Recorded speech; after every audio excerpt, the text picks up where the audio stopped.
Hello students, आज हम आपका थर्ड चैप्टर स्टार्ट करने जा रहे हैं जिसका नाम है fibre to fabric. Fibre means कैसे हम थ्रेड से फैब्रिक को तैयार करते हैं। तो सबसे पहले हम बात करेंगे क्लॉथ्स की। What is clothes? Clothes protect us from heat, cold, rain, dust and insect bite. यानी कि जो क्लॉथ्स होते हैं वो हमें प्रोटेक्ट करते हैं किससे? हीट से, कोल्ड से, रेन से, डस्ट से और इंसेक्ट बाइट से, यानी कीड़े के काटने से।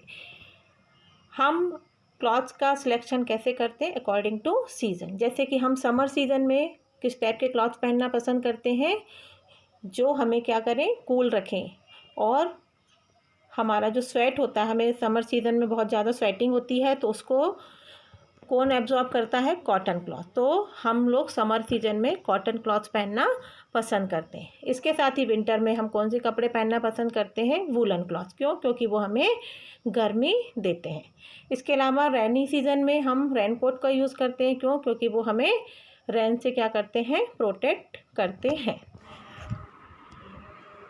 आप ये जो पिक्चर्स देख रहे हैं ये कॉटन क्लॉथ्स की हैं, सिल्क क्लॉथ हैं। रेनी सीजन में जो क्लॉथ्स पहने जाते हैं और विंटर में जो पहने जाते हैं उनकी पिक्चर आपको दिखाई दे रही हैं स्क्रीन पर।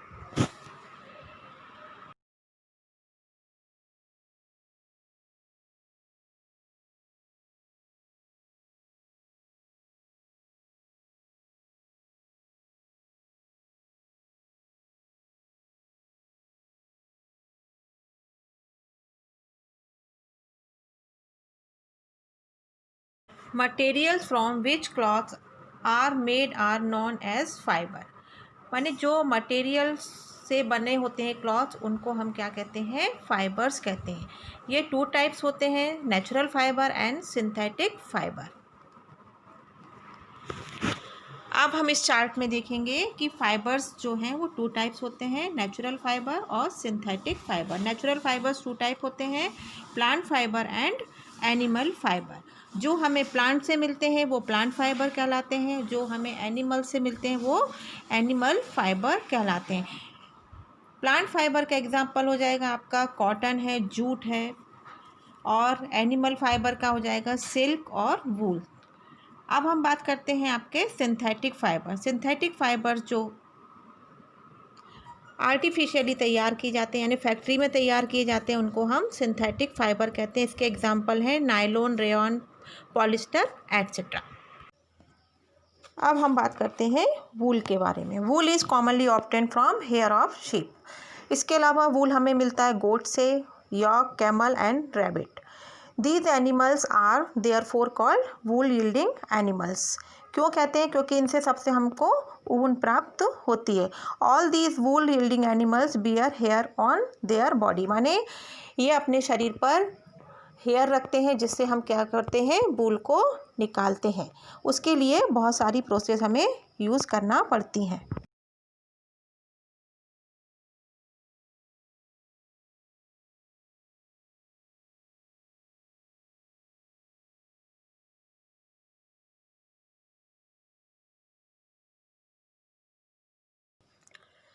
अब हम वूल की प्रॉपर्टीज़ देखेंगे। तो सबसे पहले wool is soft and provide warmth. माने कैसा होता है? सॉफ्ट होता है और हमें क्या देता है? गर्माहट देता है। Wool is resistant to fire. माने ये आग के प्रति कैसा होता है? रेजिस्टेंट होता है। उसके बाद होता है wool absorb good amount of water without getting damp. माने वाटर को ये एब्जॉर्ब करता है लेकिन उसमें इकट्ठा नहीं करता है। वूल हैज़ इलेक्ट्रिसिटी एंड ड्रैप्स वेल। ये कैसा होता है? इसमें ये खिंचता भी है। इसके बाद वूल जो होता है हमें किससे मिलता है? शीप। वूल से मिलता है। Sheeps are reared for their wool mainly in dry lands with low rainfall. माने इसके लिए क्लाइमेटिक कंडीशन कैसी होनी चाहिए? ड्राई लैंड्स होना चाहिए और लो रेनफॉल होना चाहिए। अब इसकी इसकी क्वालिटी को हम कैसे डिटरमाइन करते हैं? इसकी स्ट्रेंथ अच्छी होना चाहिए, शाइनी होना चाहिए, लेंथ अच्छी होना चाहिए और कलर ऑफ द फाइबर, ये इसकी क्वालिटी को बताता है।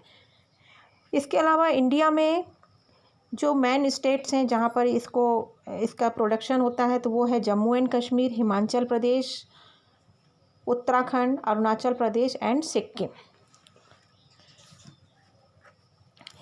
और ये मेन ऑक्यूपेशन कहाँ का है? पंजाब, हरियाणा, राजस्थान एंड गुजरात। अब हम बात करेंगे वेस्ट वूल इंटरनेशनल लेवल पे कहाँ से आती है? आपकी Australia, New Zealand, south Africa and Uruguay. अब हम यहाँ जानेंगे वूल प्रोडक्शन के बारे में। इसमें कौन कौन सी स्टेप्स इन्वॉल्व होती हैं? तो सबसे पहले आपका शेयरिंग होता है, scouring, grading, sorting, dyeing and making yarn. अब हम यहाँ बात करेंगे किसके बारे में? शेयरिंग के बारे में। The process of removing fleece from the body of sheep is called sharing.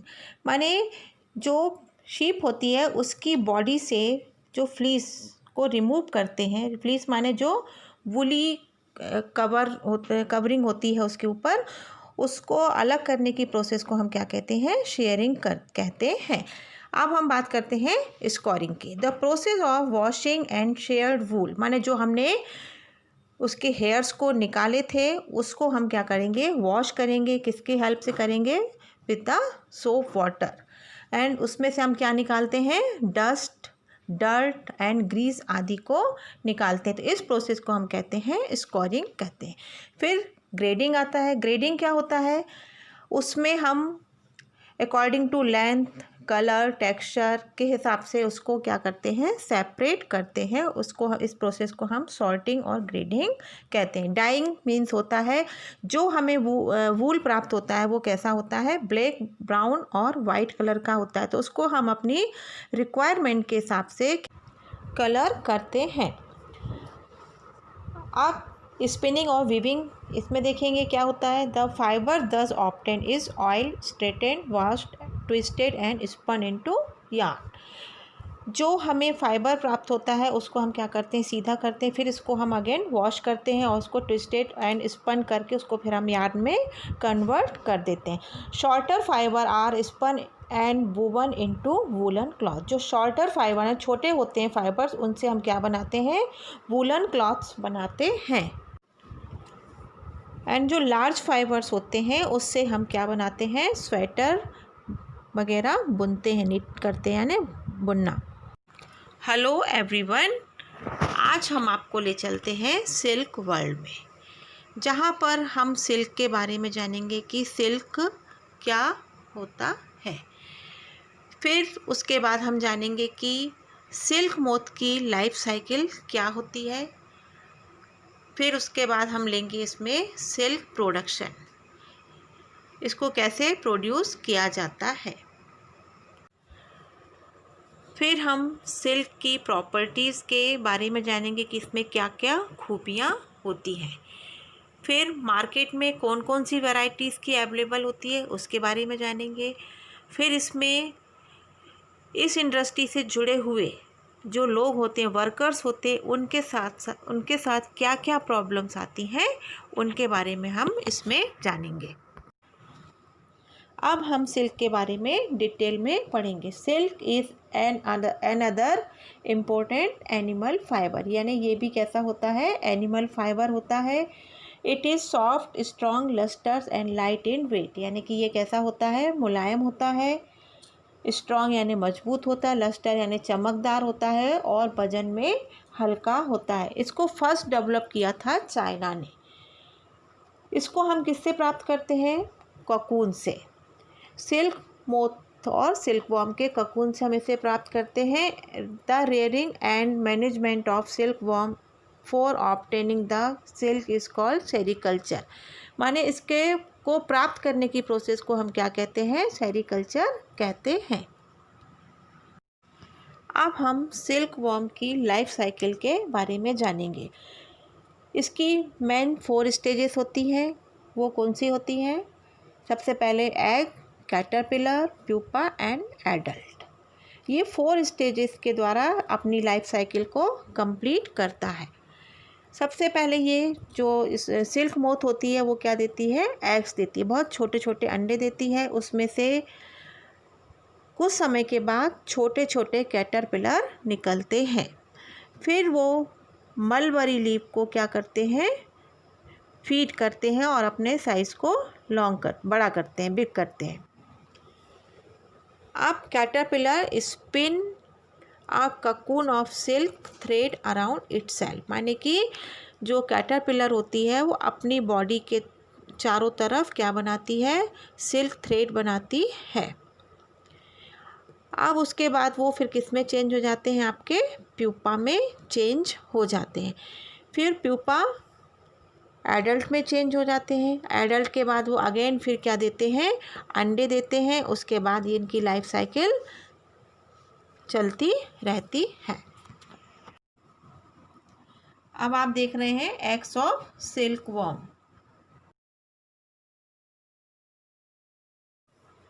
Egg hatches into tiny caterpillars, मतलब अंडे अब जो हैं छोटी छोटी इल्लियों में चेंज हो गए।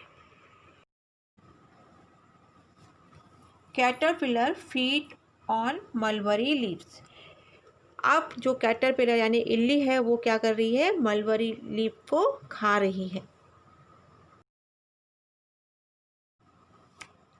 कैटरपिलर स्पिन अ ककून अराउंड दैम, माने अब जो इल्ली है वो अपने चारों तरफ क्या बना रही है, ककून बना रही है। The pupa change into adult moth, माने अब प्यूपा जो है वो किस में चेंज हो गया, एडल्ट मोथ में। Again silk moth lay eggs on mulberry leaves, यानी कि अब जो सिल्क मोथ है वो फिर से मलबरी लीव्स के ऊपर अंडे देगी। इस तरीके से इनका लाइफ साइकिल चलता रहता है। अब हम सिल्क प्रोडक्शन के बारे में जानेंगे। The cocoons are put in hot water, माने ककून्स को किस में रखते हैं, गर्म पानी में। Which kills the worms as well as loosen the filament, जिससे क्या होता है, उसका जो वर्म्स होता है वो मर जाता है और अपने वो फिलामेंट को क्या कर देता है, छोड़ देता है। Filament are taken out from the cocoons, उसके बाद क्या होता है, ककून्स फिलामेंट बाहर आ जाता है। इस प्रोसेस को हम क्या कहते हैं, रीलिंग और फ्लेचर कहते हैं। इस प्रोसेस को स्पेशल मशीन के द्वारा किया जाता है और इससे जो हमें फाइबर मिलता है उसको हम क्या कहते हैं, रॉ सिल्क कहते हैं। फिर इसको हम मन चाहे कलर, माने जो भी कलर हमें चाहिए रहते हैं उसको हम डाई कर लेते हैं। Silk fibre are then spun into silk thread, उसको जो फाइबर होता है उसको हम किस में चेंज कर लेते हैं, सिल्क थ्रेड में, और उससे अपने क्लॉथ को बनाते हैं। अब हम प्रॉपर्टीज़ ऑफ सिल्क देखते हैं। ये कैसा होता है, स्ट्रॉन्गेस्ट नेचुरल फाइबर होता है, इजीली डाई हो जाता है और ये इलास्टिक भी होता है। अब हम वैरायटीज़ ऑफ सिल्क देखेंगे। इसकी 4 वैरायटी होती है, मलबरी सिल्क, टसर सिल्क, मूंगा सिल्क एंड कोसा सिल्क। ये डिपेंड करता है variety of silk moth. Silk industry से जुड़े हुए लोगों को बहुत सी हेल्थ प्रॉब्लम्स भी आती हैं। अब हम उनके बारे में बात करेंगे। Workers need to dip their hands frequently in boiling water to जज whether the silk threads have become soft enough to the extracted.